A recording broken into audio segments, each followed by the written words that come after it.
মিরাজ ভাইয়ের আতিথেয়তায় আমরা সবাই মুগ্ধ। ভাইয়া নিজের হাতেই মাছগুলো ভাজি করছিল। এই মাছগুলো কিন্তু ভাইয়ার নিজের ঘেরেরই মাছ, যা আমাদের সামনেই ধরেছে এবং সেই মাছটা এই ঘেরের সামনেই কেটেছে এবং ভাইয়া নিজে মাছগুলো মশলা মাখিয়ে ভাজি করছে। ভাইয়া এতটাই আন্তরিক, আর মাছগুলো খেতে যে কি মজা ছিল আপনাদের কি বলবো। আমরা রোড টু সার ফাউন্ডেশন থেকে গিয়েছিলাম ভাইয়ার এলাকায় একটা সার্ভিসে, হেলথ ক্যাম্পে। তো সেইখান থেকে ভাইয়া আমাদের সবাইকে ভাইয়ার ঘেরে নিয়ে গেছিল। সেখানে আমরা ভীষণ মজা করেছি। এত সুন্দর পরিবেশ যা দেখলে মন ভরে যায়। শহরের এই ইটপাটি সিমেন্টের ভিতরে দম বন্ধ হয়ে মনটাকে নিয়ে চলে গেলাম ভাইয়ার এই প্রাকৃতিক দৃশ্যের কাছে।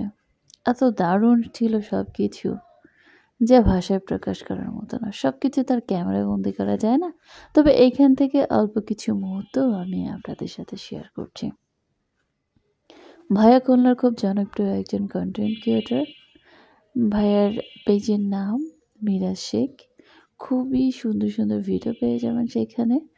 আর এই যে ভাইয়ার ঘের থেকে আমরা যখন গিয়েছি তখন তাৎক্ষণিক মাছ ধরেছে। আপনি শুরুতেই দেখছিলেন যে ভাইয়া নিজের হাতেই মাছগুলো ভাজি করছে। এই সেই মাছগুলো এত ফ্রেশ, কি বলবো।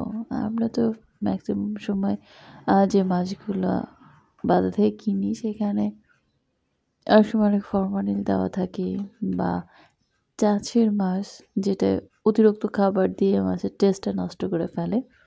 কিন্তু ভাইয়ের এখানে তেমন কিছু না, খুব প্রাকৃতিক নিয়মে যে খাবারগুলো দেওয়া হয় ওনারা নিজে খাওয়ার জন্যই মূলত এই ঘেরটা। তো এই মাছগুলোর স্বাদ ছিল একদম অন্যরকম। আর অনেক দিন পর এত কাছ থেকে মাছ ধরা, মাছ কাটা, সব কিছু মিলে ভীষণ মজা করেছি আমরা।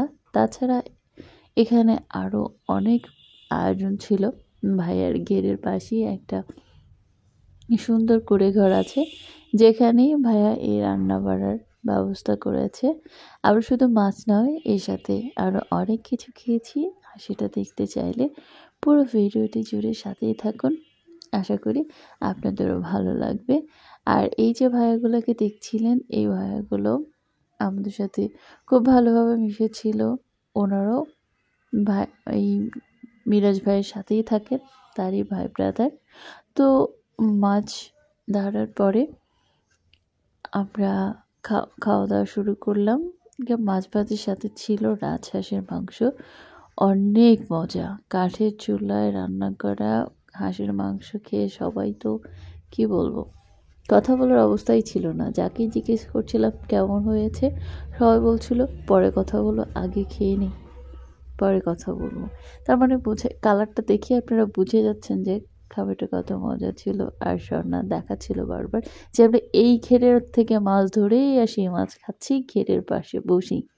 আসলে বিষয়টা অনেক সুন্দর। দেখতেই পাচ্ছেন কতটা সুন্দর একটা পরিবেশ, একদম মনোমুগ্ধকর। আমরা যতটুকু সময় ছিলাম অনেক অনেক অনেক ভালো সময় কাটিয়েছি। আর আমরা এখানে অনেকজনই ছিলাম।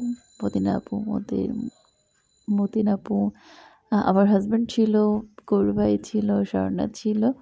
আমরা সবাই মিলে রোজা ফাউন্ডেশনের যে সার্ভিসটা দিতে গিয়েছিলাম, তা আমরা সেখান থেকে সবাই মিরাজ ভাইয়ের এই ঘেরে চলে আসছি। সবাই মানে পেটের সাথে সাথে মন ভরে খাওয়া দাওয়া করছি আমরা সবাই মিলে। ভীষণ টেস্টি ছিল, খুবই মজার ছিল। একটা খাবারের থেকে আরেকটা খাবারের টেস্ট ছিল অনেক বেশি, যা আপনারা 5 স্টার হোটেলেও পাবেন না।